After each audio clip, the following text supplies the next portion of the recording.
Bom, dando início à terceira subdivisão da primeira parte do livro, no ponto 9, é bem interessante o ponto 9 e a gente vai ter que praticamente lê-lo quase todo na íntegra.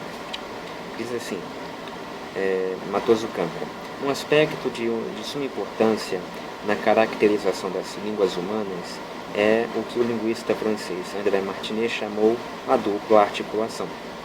Ele entende por essa denominação a circunstância de que a enunciação linguística se compõe de uma sequência vocal suscetível de análise até seus elementos últimos indivisíveis, e uma correspondência, também suscetível de análise, entre os grupos vocais e certas significações que a língua comunica. Como a função fundamental da língua é a comunicação entre os homens, tem-se nessa correspondência a primeira articulação. A segunda articulação é a das sequências vocais consideradas em si mesmas.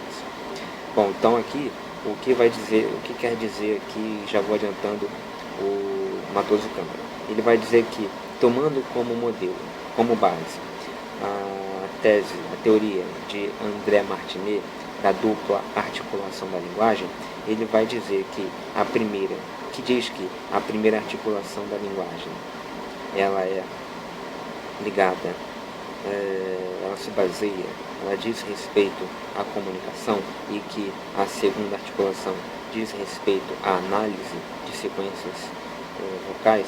Ele vai então atrelar a primeira articulação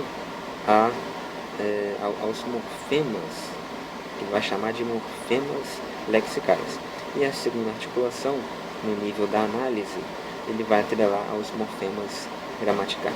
Então, ele vai chamar de morfema lexical aquele que comunica uma coisa do mundo biosocial que nos envolve e recebe expressão na língua. Então, por exemplo, os morfemas estrelo, de estrela, e como, de comer, seriam morfemas lexicais, que constituem o cerne do vocábulo. Agora, outros são os morfemas gramaticais, ele vai dizer, que entram na configuração formal da gramática da língua. Por exemplo, a letra A da classe nominal de estrela, ou a letra E, que indica o indicativo da segunda conjugação de comer, etc. Ou seja, ele vai dizer o seguinte, que o morfema estrelo, por exemplo, ele já comunica alguma informação, alguma coisa do mundo biosocial, do mundo real, nele mesmo, em sua própria essência.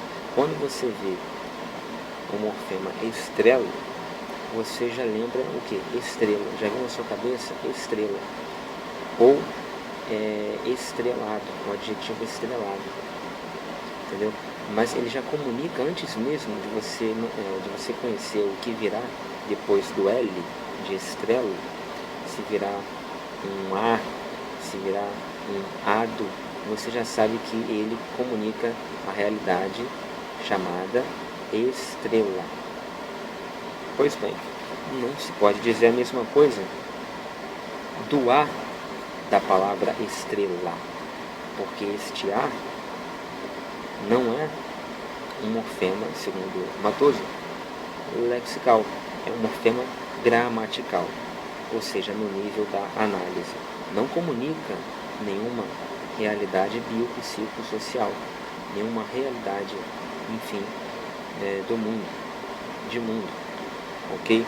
E aí depois ele vai citar também Franz Boas, ele vai dizer assim, o Franz Boas: se toda a massa de conceitos, com todas as suas variantes, fosse expressa nas línguas por complexos de sons inteiramente heterogêneos e não relacionados entre si, isto é, por morfemas lexicais, surgiria a consequência de que ideias intimamente relacionadas não mostrariam a sua relação pela relação correspondente dos seus símbolos fonéticos.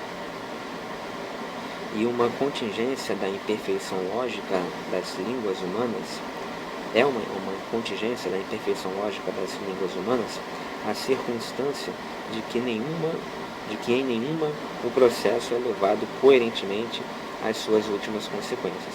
Ou seja, Matoso vai dizer que em nenhuma língua, a lógica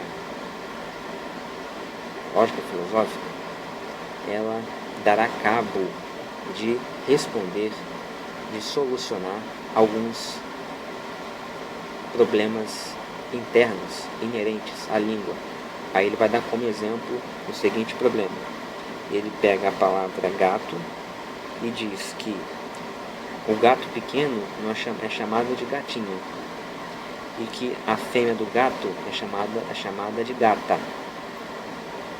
Aí ele vai e passa para a palavra homem.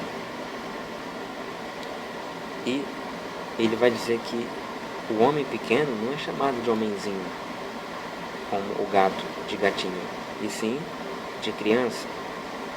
Ou seja, a lógica não é estabelecida.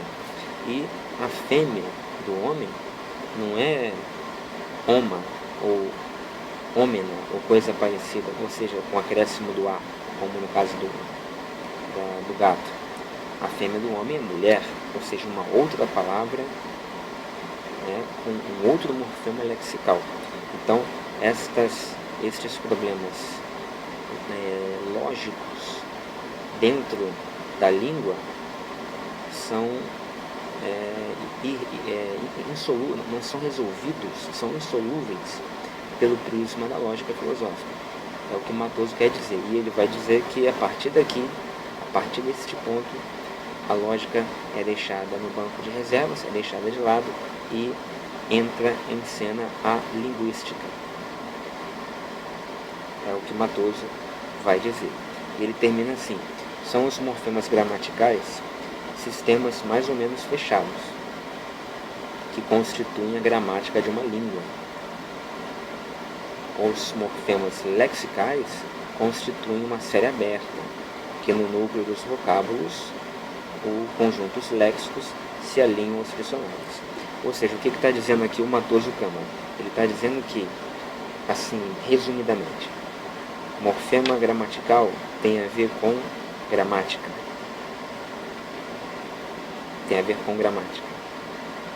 E morfema lexical tem a ver com léxico, com dicionário. Que morfema gramatical é um sistema quase totalmente fechado. Ou seja, não tem como variar muito, não tem como se inovar muito, se criar muito. Por exemplo, o A de gata, ele é usado, é uma das possibilidades, das poucas possibilidades de se estabelecer o feminino da palavra gato, certo? Esse A, ou então, por exemplo, também o S, é visto como pluralizador, quase que universal na língua portuguesa. Ele tem uma outra variação.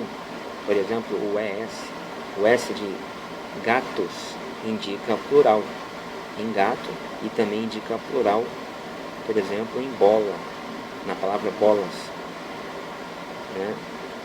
Agora, tem algumas variações. Homem, por exemplo, tem uma criação do S, mas há uma variação, pois o M vira, entre aspas, N, e assim vai. Mas é um sistema quase totalmente fechado, com poucas variações. Agora, já os morfemas lexicais, vai dizer Matoso, constituem uma série aberta, ou seja, nunca é fechada. É o léxico, é o dicionário, são as palavras, são os vocábulos. Todo dia se criam, se inventam novos vocábulos, novas palavras, ou seja, os morfemas lexicais, novos radicais. Por exemplo, só para dar um exemplo, até um tempo atrás não havia a palavra internet. Logo, uma palavra, um verbo neológico ou neologístico que se possa inventar, como por exemplo internetar, que é o ato ou a ação de ficar na internet, navegar na internet. Este verbo que nos dá o morfema lexical internet, né? Internet, internetar, internetei, internetado, ou seja, cria-se um novo morfema lexical. E agora mesmo, se a gente fizer uma forcinha, nós podemos criar novas palavras que precisarão obrigatoriamente se basearem em novos morfemas lexicais. Por quê? Porque os morfemas lexicais constituem uma série aberta de possibilidades, diferentemente dos morfemas gramaticais.